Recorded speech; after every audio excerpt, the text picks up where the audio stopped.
Hey, what's going on, guys? This is BrendanMushi. I'm sure, as you guys know, Arxis is putting out a ton of information about Guilty Gear Strive, and also we have the beta coming out on Wednesday at 7 p.m. Pacific time. So I decided what I would do is I'd make a video giving my top tips based on everything I've learned from analyzing and breaking down footage that'll help you guys out in the beta in case that you didn't keep up with everything up until this point. Also, I know Arxis has released starter guides for each of their characters, and instead of going over each and every one, since I know the beta is going to come out in like 2 days and then just invalidate everything that I'm talking about, I'm instead just going to give like my opinions going into the beta on what I feel about these characters. And I think it'd be kind of fun to look at my opinion on these characters before we actually play as them versus my opinion after the beta. So that should be pretty fun.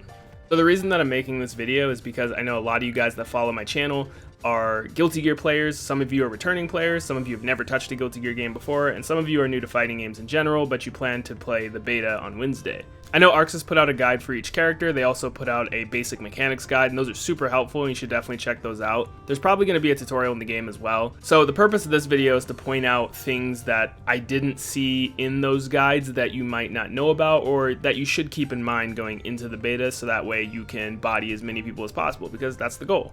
A lot of people have been asking me if I plan to stream the beta, and yes, I will actually be streaming the beta.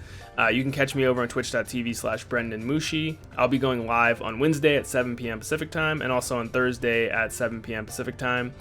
Friday at 7 p.m. Pacific time as well, and then on Saturday and Sunday I can pretty much play like through most of the day. Just bear with me though, because the reason I haven't been streaming for a while is I've had like issues with my internet, and also I'm gonna just keep it a buck. I have no idea what I'm doing on Twitch. I'm not really used to using the platform, so I'm still getting used to that. But being a consistent streamer is something I do eventually want to be and want to work towards. So just bear with me through any kind of issues or hiccups I have as I learn to use the platform. So if you want to check it out, I'll be making sure to learn every character. So every single character that's in the beta, I will be playing and learning with you guys. So my main focus is to learn as much as I can, have a lot of fun, and play every character. I want to play every single character, and I just want to have hype moments and just have fun with the game and just enjoy it and learn as much as I can. So if you're interested in that, make sure to tune in. So yeah, should be a good time.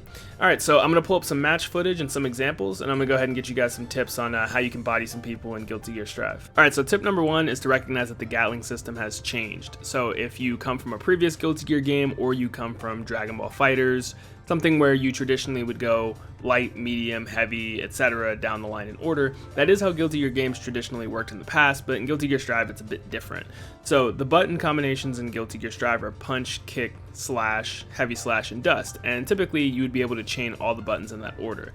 In this game that is different. So starting with the punch button, the only thing you can go into off of punch is command normals. That's it. That's the only thing you can do. So if you're playing Soul, you can do punch, punch, punch, and then 6P, which is forward punch, or you can do punch, punch, punch, 6H, which is forward heavy. It has to be a command normal meaning a normal that you have to hold a direction to get a specific type of normal. Next in order is K. K also can only be chained into command normals, but it can also be chained into dust. So only command normals and the dust button. Very common string with the entire cast is going to be 2K, 2D. 2 means down in anime fighters, so that just means crouching kick and a crouching dust is going to be a go-to. And you can also, for characters whose 2Ks are low, or in Kai's case 5Ks are low, you can go for a 2K low into 5D, which is standing D, for a quick low into overhead mix-up.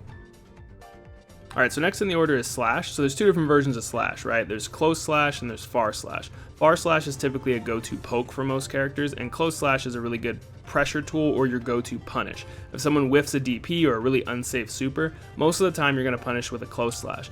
Close slash probably has the most Gatling options in the game. By design, punches and kicks are quick moves.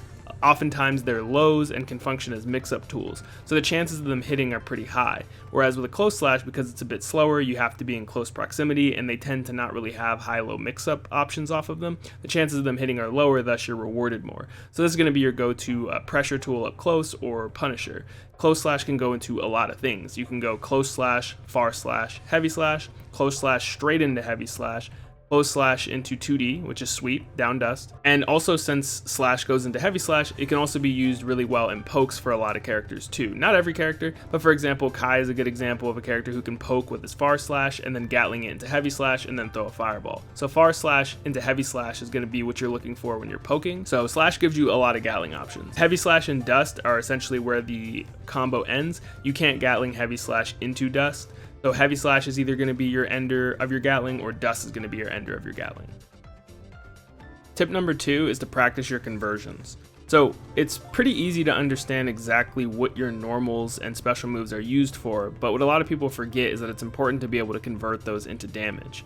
So your go-to anti-airs with a lot of characters you'll find might be your crouch heavy. Some are a little bit less obvious normals like Soul's 5k. That's not an anti-air with a lot of characters, but it is for him. So mess around with your normals with your character and see which ones kind of aim towards the sky. A lot of normals are jump cancelable to where you can jump cancel them into the air for an air combo, or experiment with different special moves that you can cancel into that actually combo off of them. Most characters' 6Ps are upper body invul. That is a universal thing within Guilty Gear, and so if somebody jumps in on you and you hit them with a 6P, a forward punch, and you get a counter hit, you've got to be ready with exactly what you're going to follow up with. Are you going to cancel into a special move that will allow you to follow up? What is it exactly that you're going to do? So make sure you're practicing your conversions. Another interesting way to make sure that you're getting good conversions is remembering that you can cancel air buttons into air dash in this game, and I think this is a really crucial piece for getting meterless air conversions. So we've seen before that you are actually able to land an air-to-air hit in the air, but it doesn't just stop there. You can actually, without having to always spend meter for Roman cancel, you can actually cancel that into an air dash and hit another normal and try converting that. So this might get a lot more damage out of an air-to-air hit that you otherwise might not have known about. For the next tip, there is no teching in Guilty Gear Strive, and by teching I mean essentially when you're being hit in a combo, there's no hold a button to tech or tap a button to tech and flip out of a combo. The game will actually auto tech for you. Also, there is no air teching. So in previous Guilty Gear games, if you were getting hit in an air combo and the hit stun wore off, you would tech and flip out in the air. This is not the case in this game. If you get hit in the air in Guilty Gear, you will fall to the ground every time. So keep this in mind whenever you're going for combos, that they aren't going to tech out, and so as long as you can get to them in time, you can actually complete a combo. So make sure you keep this in mind when you're getting hits in neutral, so that way you are mentally aware of what's going to happen and where they're going to land, so you can either run up for a combo or run up for Oki when they auto tech out. So for the next tip that I have is to be aware of the two different types of knockdowns in Guilty Gear Strive. So there's hard knockdowns and there's soft knockdowns. And essentially what the difference is a soft knockdown is where the game will automatically make you get up very quickly so that the game can reset back to neutral. Whereas hard knockdowns are knockdowns in which you are stuck on the ground for a very long time, and that allows characters to set up an oppressive Oki game. So that allows them to, set up Soul doing a meaty gunflame on you, Amelia doing her tandem top disc Oki, etc., etc. Sweeps always give you a hard knockdown. It seems that if you drop any juggle combo, say you air to air someone and they hit the ground, they're going to tech into a soft knockdown. If you drop a combo, they're going to tech into a soft knockdown. You still can get Oki in soft knockdown situations. It just depends on the distance and the move that you hit them with, right? If you have them in the corner, because you don't have to actually chase them down, you'll usually still be able to get Oki. You won't get as much as if it was a hard knockdown, but basically what I'm saying is that just keep in mind that if a combo drops, recognize, oh, this is going to be a soft knockdown. So if you're not thinking about that and you try to do a charged stun edge and they tech a soft knockdown, they could potentially wake up in time and punish you, or potentially wake up in time and jump out of that setup because it's fake. Whereas had you recognized it was going to be a soft knockdown and you just ran up and did a close slash or something like that, you would have actually still maintained your pressure. So keep in mind that if you hit someone with an air to air and they hit the ground, it's typically going to be a soft knockdown.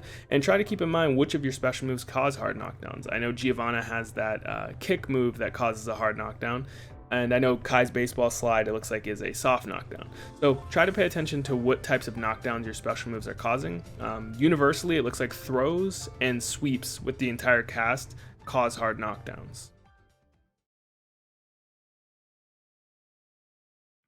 Alright, so that just about does it for all my tips. I think most of the things that I would consider touching on should be touched upon in the tutorial of the game, or also in the basic starter guides. Just make sure you pay attention to your resources, use burst when you're getting pressured or you're taking a lot of damage, pay attention to your risk gauge, the purple bar below the burst gauge that fills as you block. The higher that is, the higher damage you're going to take when you get hit, so make sure you pay attention to that. Use Roman cancel to its fullest effect depending on the situation to keep yourself safe, extend pressure, and extend combos, and you should be perfectly fine. So hopefully you guys have fun enjoying the beta, and hopefully this was helpful to you guys. If there were some tips in here maybe you didn't know. If you have any other tips for anyone else, make sure to leave them down in the comment section below. I'm really excited and hyped for this game. I hope you guys are too. And again, if you want to watch me play it on Twitch, head over to twitch.tv/BrendanMushi. I'd love to see you there. Thanks so much, guys, and I'll see you guys in the next video. Peace out.